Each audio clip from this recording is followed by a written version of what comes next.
Hello students, welcome you all again in the video lecture of unit reproduction. In previous video lecture we studied about the general idea of reproduction in living organisms and discussed about the process and importance of reproduction, its type, modes of reproduction as asexual and sexual reproduction, general events of sexual reproduction and other such backgrounds of the topic. So here I am going to start a specified topic about the plants in the term of reproduction as the sexual reproduction in flowering plants. As we know that the sexual uh, reproduction have several events, we will discuss about these events in the plants. Here we have discussed since we have discussed about the asexual mode of reproduction in plants in previous video lectures, so I'm not going to touch this topic here again, and I will uh, just specify this topic about the sexual reproduction in the flowering plants. So let's begin the discussion with a brief idea of flowering plants, which you have already discussed or studied in your previous class. So what are flowering plants? In general, if we say that the flowering plants are the type of vascular plants that produces flowers in order to reproduce. Flowering plants produce seeds within a fruit. This is their very important phenomena that we also and other animals which are herbivorous or omnivorous exploit the property of the flowering plants of producing seeds and fruits for the nutritional purpose. So flowering plants are the largest group of division angiosperms within the plant kingdom. It is kingdom Plantae or also called as Viridiplantae. In terms of number of the described species, approximately 260,000 species of flowering plants have been named so far, and it constitutes nearly 90% of all known species of plants on the earth. So let's see what are the flowers. As we heard about the term of flower, we have just a large number of colorful and uh, have part of the flower that plant that have fragrance comes in our mind. But the flowers are not only a product of plants which have fragrance, colorful, and which uh, are produced by the plants for the human beings for the mean of worship, decoration, or such purposes. Actually, the attractive appearance of the flower make them to be exploited by the human, but the primary purpose of flower is reproduction. Since the flowers are the reproductive organs of the plant, they mediate the joining of the male gamete uh, uh, contained within the pollen to the female gamete contained in the ovules.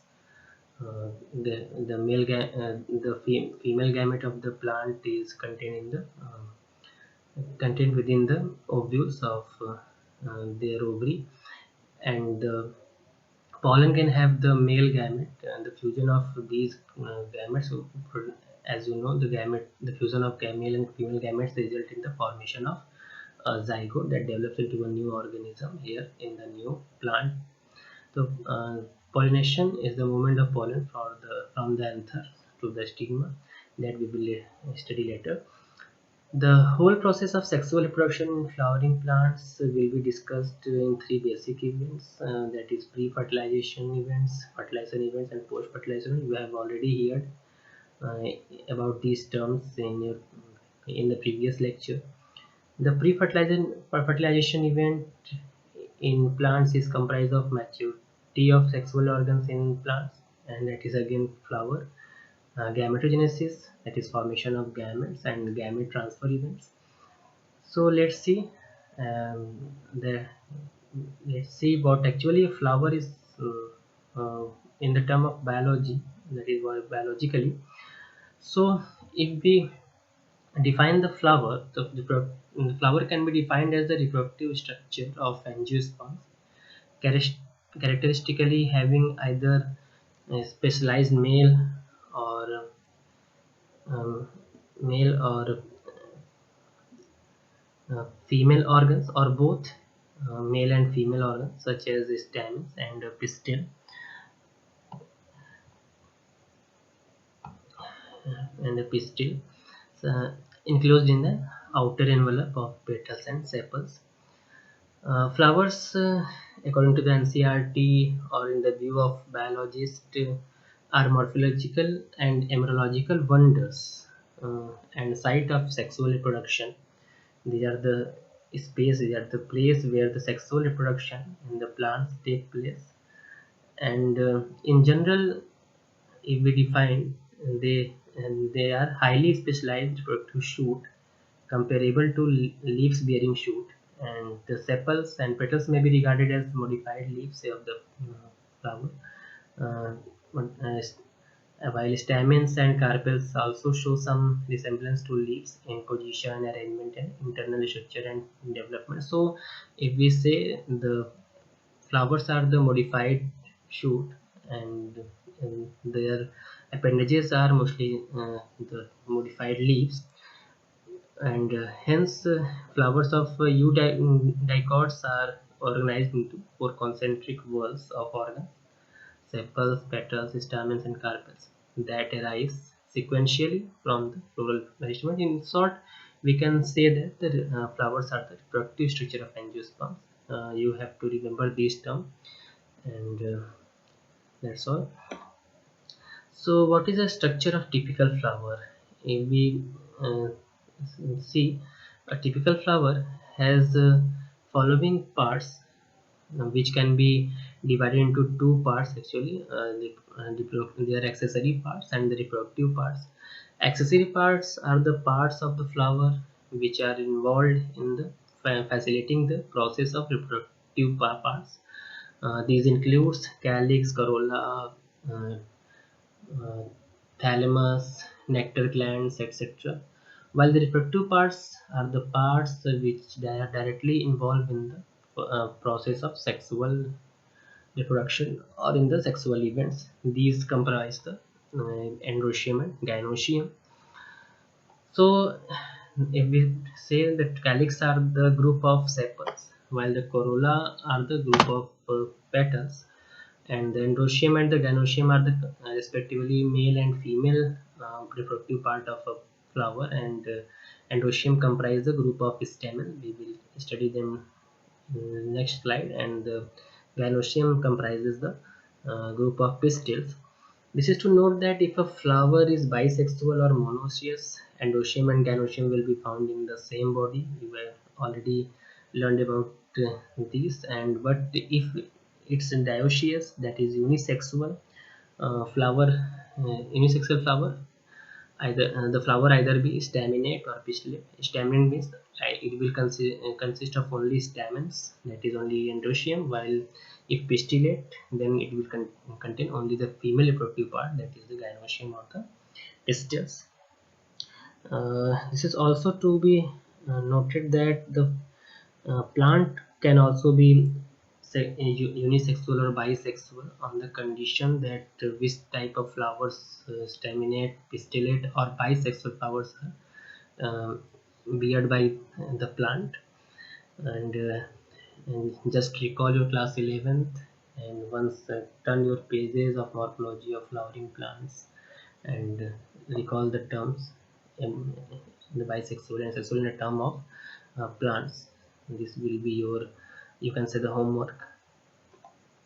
So, in detail, if we see what are the accessory parts of the typical plant in detail, the accessory parts of the typical flower contain pedicel or peduncle. It is the stem to which a flower is attached with the plant body. Here, this is the peduncle, the stem-like structure that is associated with the joining the flower or attaching the flower with the plant body. With here, second one is the receptacle. Receptacle is the uh, receptacle is a thickened part of the stem. Here it gets thickened, somewhat thickened, and it bears the all the flower organs on them. Previously, these receptacles are also termed as the thalamus, but now other term torus is also included. Now the receptacles are also called as torus. Second one, the very important part of the uh, plant, the petal, sepals. Sepals, these are the leaf-like and outermost green whorl of a flower. A group of sepal enclose the developing bud and are mostly green in color. The group of the sepal or the complete whorl of the sepal, these are the sepals here. Sepals are called as uh, calyx, and the main function of these sepals are the protection of floral buds in the initial stage of flowering or blossoming of the flower. Uh, the next one and very important part called as petals. The petals are also found in the complete whorl, and these are the modified leaves, and these are directly surrounds the reproductive parts, and the petals comprises the corolla, the uh, whole whorl of the petals around the reproductive part of the flower are termed as corolla, and they are mostly colorful uh, and comprise of various type of color. Uh, on the other hand, the reproductive parts of the flower are stamens here, and the carpels or pistils. Stamens or stamen or plural, you can say the stamens is a pollen producing reproductive organ. This is the male reproductive part of the flower, and they are also found in the whorl in the flower. So the collective term of the stamens here as androecium, andro for male, and so androecium is the male reproductive part of the flower, and the stamens are the unit of androecium. uh, Similarly, the pistils are the uh, female part of the flower, and the whole whorl of the pistil, if found, mostly the pistils are found in single, uh, and are also termed as carpel. So if they found in the whorl, or singly also, the pistil or carpel are the female reproductive part of the flower and termed as gynoecium, and they may be free or distinct or fused. The term pistil is used in similar manner to carpel generally in some situations, but the term are equivalent in meaning but not in the so there is some, in some condition these terms are equivalent in meaning, but in sometimes they are not in equivalent in meaning. So uh, I give you a task here, just to go and turn again your class 11 book and just find out the difference between a pistil and carpel. So how does a flower develop in a part? So the flowers are developed in the parts as the fertilization event, event, and the process of flowering begins with the growth of different plant parts. Flowering in plant is result of several hormonal and structural changes, mm, and uh, are initiated with lead into the differentiation and further development of the floral primordium. Several inflorescences are formed which bear the floral buds and then the flowers. In the flower, the male and female reproductive structures, the endoecium and the gynoecium, differentiate and develop. So these are the development of the flower. So let's see about the male reproductive part of the flower, as we are studying sexual reproduction in flowering plants. So we have to study the detail of the male. reproductive part, female reproductive part, gametogenesis process. So here first we will study about the male and female reproductive part of the flower in details, and then we will study the gametogenesis and other processes. So the male reproductive part of the flower, as you have seen, the stamens.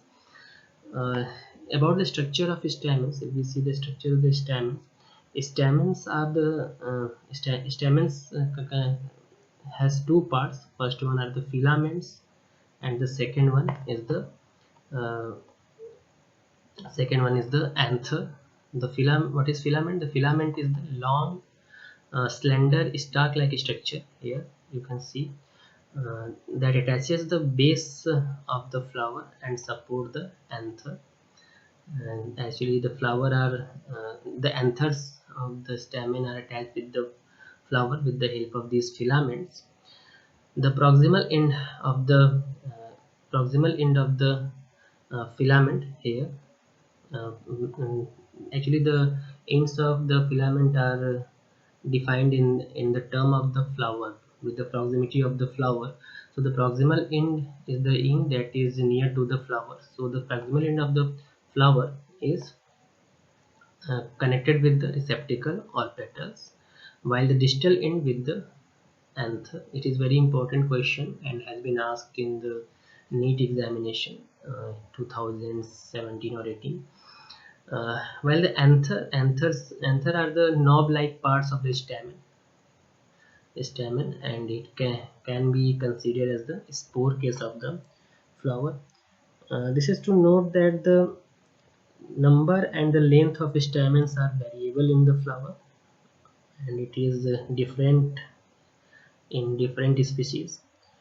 Uh, uh, so how does an anther look like? Um, if we say each anther consists of two lobes, two anther lobes, and each lobe have two theca, that is, an anther lobe is ditheca. The anther lobes are connected by a connective, which is a patch of tissue and can be clearly seen on the dorsal side or as an extension of the filament. Here again, if we see in the previous slide, here it is connective. Uh, Connective is the portion or patch of tissue where the filament is attached to the anther.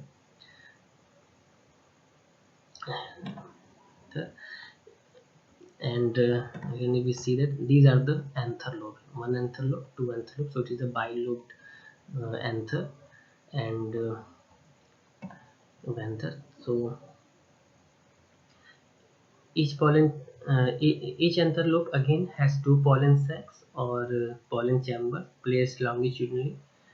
These are longitudinal groups or structures along the ventral face of the anther, demarcating the pollen chambers.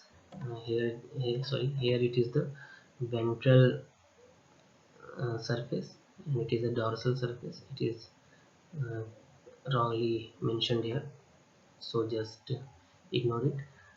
This is the it would be the uh, ventral surface, and it is the dorsal surface. So here this is the group, longitudinal group that demarcate the lobes of the anther. So each and anther demarcating the pollen chamber. There are longitudinal groups or circles along the ventral space of the anther, demarcating the pollen chambers. Each pollen chamber represents a microsporangium and contains innumerable microspores or pollens. The stamens, uh, the stamen therefore is a microsporophyle bearing four microsporangia. Uh, Generally, this is in a normal case where a microsporophyle, that is stamen, is my, is tetrasporangia, that is it can bear four microsporangia. But there are also cases where anther possesses only two pollen chambers, that is it is bisporangiate to and in its Malvaceae family, we see even these two pollen chambers if used developing a mature unilocular anther also here. The microsporangia develop further and become pollen sacs. They extend longitudinally all through the length of an anther and are packed with pollen grains. This is to note here that all uh, angiosperms, angiospermous anther are bilobed and quadrilocular, that is found of 4 microsporangia at an early stage of development, and this condition is seen in most mature stamens. If the anther is unilocular or one-chambered, as like in members of family Malvaceae, it can be either by abortion of one lobe and destruction of the portion wall between the two chambers, or the destruction of the entire partition tissue separating out the four chambers. The chambers or the microsporangium can be studied well in the transverse section of a typical microsporangium. So if we see what is the structure of microsporangium, microsporangium is a very important unit of anther, and this is the structure, this is the place where the pollen grain will be formed, and the microsporangium are the structure that develops into the pollen sacs. uh, So here the pollen grains are formed. uh, in a If we see the transverse section of typical microsporangium, so it is nearly circular in outline. You can see here 1, 2, 3 and 4. These 4 are the microsporangium or the pollen sacs, future pollen sacs, and before the maturing they are the microsporangium because they form they are the place where the microspores, that is pollen grains, are formed. And it is generally surrounded by 4 walls. This is a microsporangium and it has 4 type of walls: the epidermis, the outermost wall, endothecium, inner to the epidermis, 2 to 3 middle layers. Here you can count it easily. 1, 2. Here 2 middle layers are shown, but it can be extend to 3 also, and the tapetum. Uh, so how does development of anther take place? Before we study about the wall of anthers, that is the surrounding layers of the pollen sacs, first of all let's discuss about the development of anther. Just note down that this topic is not included in the CBSE curriculum, so you don't have to be panic about this topic. I am just giving you an idea about the development of anther here.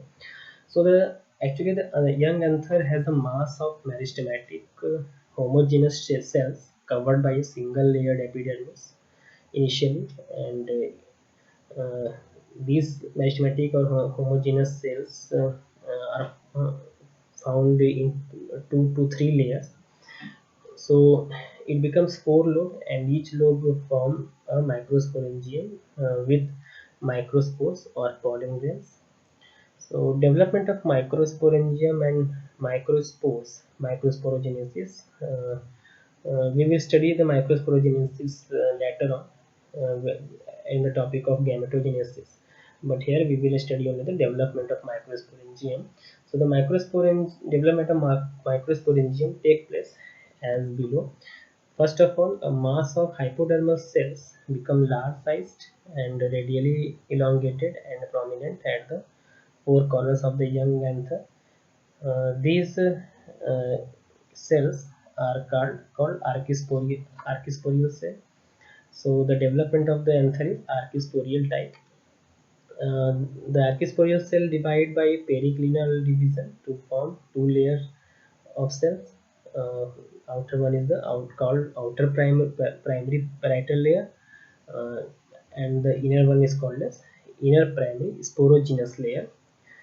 Uh, Cells of the primary parietal layer again divides anticlinal and then periclinal.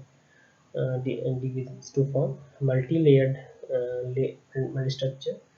It is approximately 2 to 5 layers anther wall that again differentiated into the epidermis. Epidermis is not divided actually. The layers divided into the endothelium, middle layer, and the tapetum. Here and rough chart of the development of anther. Since this topic is not included in the CSC curriculum, so I not given you a dynamical representation of this. But if you say, I will give it in the next lecture if you ask about the same. So layer one of the wall, anther wall, is the young mass of the mesometic cells is the epidermis, and the epidermis is again differentiated with the stomium. Layer 2 uh, di- differentiate into the archisporial cells, and these archisporial cells divide as shown here. Archisporial cells divide. Periclinal division. Periclinal means along the periphery. Periclinal division into the sporogenous cells and the primary parietal cells. The sporogenous cells later on will develop into the microspore mother cell. By this, the microspores are formed by the meiotic and followed by mitotic divisions. Uh, while the primary parietal cells are the main cells which form the outermost layers of the anther wall in after the divisions, anticlinal periclinal divisions. So the primary parietal cells get divided anticlinally to give rise secondary parietal cells, and again periclinally to give rise and endothelium, middle layers, and outer tapetum.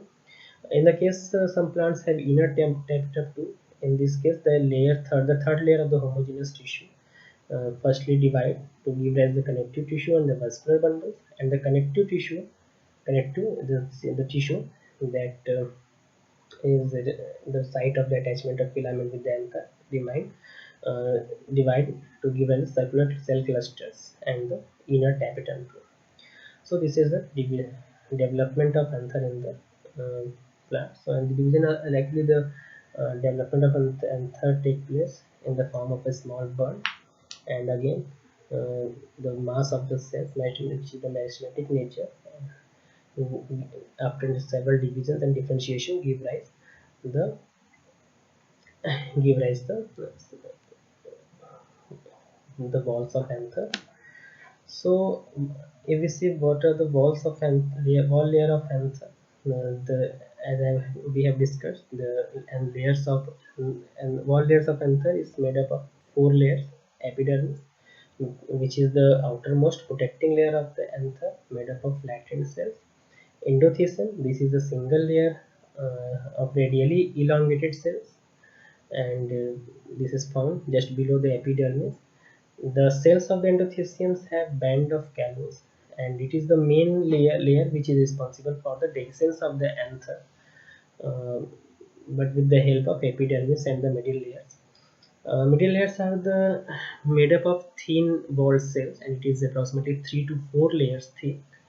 And generally, at maturity, these cells get crushed, but if persistent, if they do not get crushed, or they saves themselves from crushing, they store the starch, and they help in the nutrition of microspores, that is pollen grains. And the fourth layer is the tapetum. Tapetum is the innermost layer containing single layer of cells having dense cytoplasm and prominent nuclei.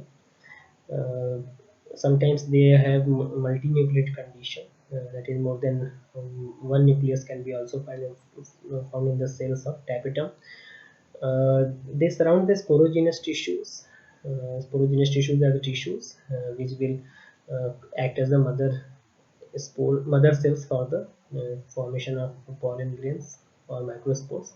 It is microspore mother cells here, and hence they provide nutrition to the sporogenous tissue, and after that developing microspores, that is pollen grains. uh, they have property to secrete several enzymes and indole acetic acid and several food material which is responsible for the nutritional value on the anthers. Mostly there can be two types of tapetum in a uh, anther wall. This is on the basis of how they function actually.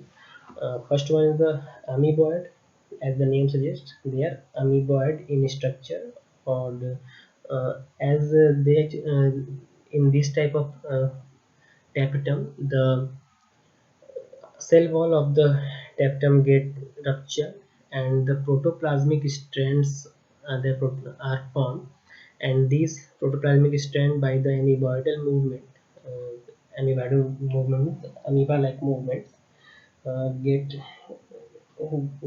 themselves into in between the sporogenous tissues, or the in between the microspores, to give the nutrition directly. But sometimes which is sometime or mostly the tapetum are secretory in nature in this type of cells. uh, in these types of tapetum, their cells do not rupture, and they remain intact at their own place. They do not go inside or in between the sporogenous tissues, and from their own place they secrete the nutritional substances from the cells. So today I am finishing here. In next lecture, I will continue from female reproductive part of flowering plants. Thank you for patience listening.